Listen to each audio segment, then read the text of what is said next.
Yeah, just think, again, excited of what happened this past weekend. The way we came out after watching it on film, a lot of great plays offensively that we put out there. From a lot of different guys. It wasn't just one player that just really played well. There was a lot of guys, starting with our guys up front, our offensive line.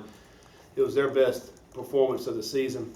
We know offensively that's where everything starts, and just really proud of how they played. Did not give up a sack. Really didn't hardly give up any pressure really either the whole day.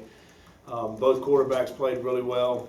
And of course, our receivers had a great day, and then running back wise did some great things. Tight ends were not as involved as much in the passing game, but did a phenomenal job blocking. Really proud about how those guys played. Defensively at times we looked good with some things that we did. I thought we rallied to the ball well. I thought we gang tackled. Guys played hard.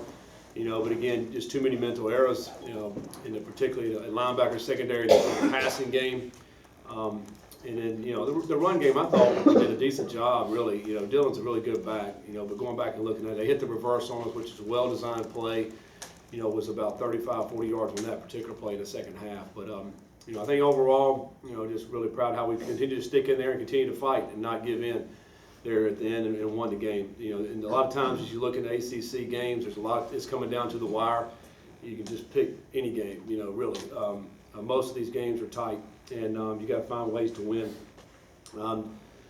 This week, we got a great opponent in Wake Forest. They're, I think, 19th in the country, and coaches poll 17th, so 5-0. Coach Clausen and his staff have done a fabulous job.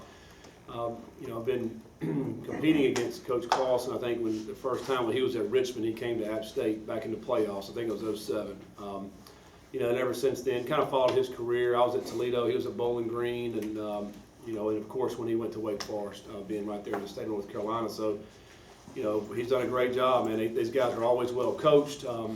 He's done a good job in redshirting a lot of players, and to this point in his tenure at Wake, he's been there long enough now to where he's had to go through a full cycle of recruits, and those guys have redshirted. They understand their philosophy. They know exactly what they want and to do offensively, defensively, in the kicking game. They're a very, very efficient football team.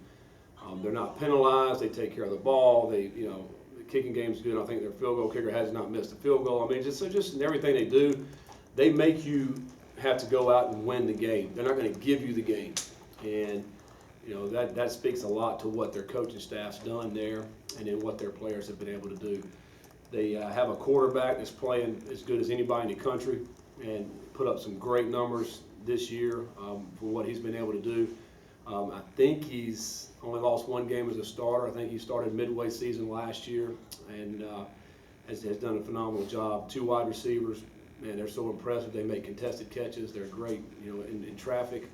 So we know it's going to be a huge test for our team to go on the road, and a team that's as hot as anybody in the country right now. But we're excited and looking forward to the challenge.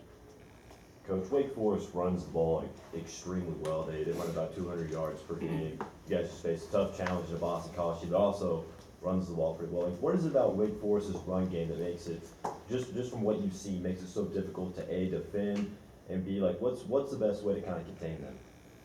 Yeah, they're very unique and very different than Boston College. They're probably, what they're running offensively is I don't know that anybody else in the country is doing it. The way they run their zone read, it's extremely slow. The quarterback's walking up the ball with the running back. The ball in the pocket of the running back, and then he can pull it and make those throws, or obviously he can hand it off, or the quarterback can run behind him. So it does make it challenging. You have to cover the receivers because every play is an RPO. They have the ability to throw it out there to any one of those guys, and they're so big they can post up a corner or a safety and be able to make those catches. So you have to contain the wide outs with that. So when you're doing that, your box is limited to what you have in the box, and so therefore these running backs and the quarterback are able to find these lanes and create yards. And it's tough. It's a tough offense to defend because the quarterback, if he's a good decision maker, which Jamie Newman is, then it makes it very difficult. And can you also provide maybe an update on the QBs? How is Malik doing? How is Puma doing? Any update on either one of those guys? They're Malik practiced yesterday and he's doing fine. He should be fine this week.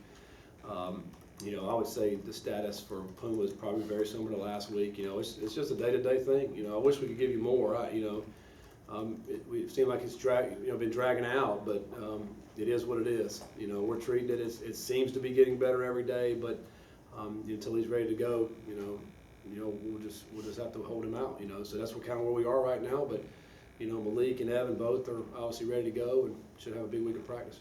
Coach, on Saturday, I was watching ACC Network after all the games, and they mentioned something about the offense that they said, quote, your offense is built to win shootouts. I know you guys had struggled with inconsistency early, but would you kind of agree with that? Do you see an offense? Well, I like to think we are. I don't know that. I don't know where they got that, but I would like to think we are. We have some.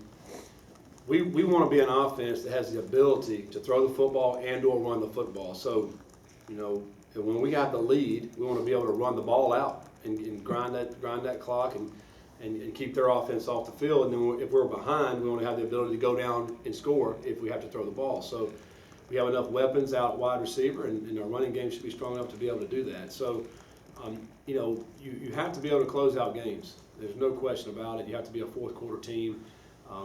You need a good field goal kicker, but because of how close a lot of these games are and what they're going to come down to. And you need to have a good defense. And our defense, gave up some big plays Saturday, but that last drive, we did a good enough job that we held them out, a field goal range. And so, it takes a complete team effort in order to get wins like that. Scott, back to Newman for a minute. The completion percentage, everything's there. But how much of it is his football IQ and intelligence? Because that seems to be off the charts for him. Yeah, that's what it all comes down to, as we talked about earlier. What I like about quarterbacks, one of the biggest attributes is decision making. It has to happen within a second, and that's why they're good on offense, because he makes it all go. If you're an RPO team, you have to read the defense pre-snap, then you have to read it post-snap.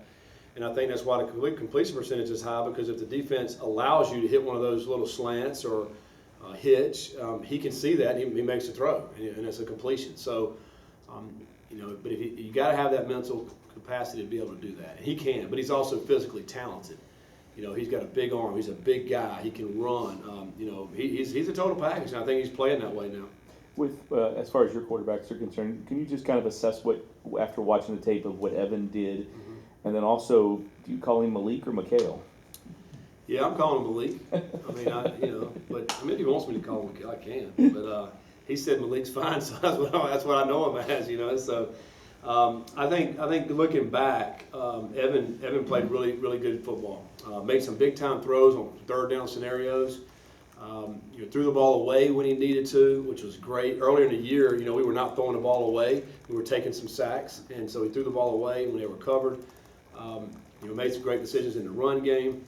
The one play, the negative play he had was the exchange with the fumble there. And, and that could be attributed to the running back and him a little bit both. But that was one negative play. I thought he played a really good football game. And I thought Malik did too. Malik played his best game, maybe his best game of his career. He ran for some first downs, he ran for a touchdown, and then he made some great throws.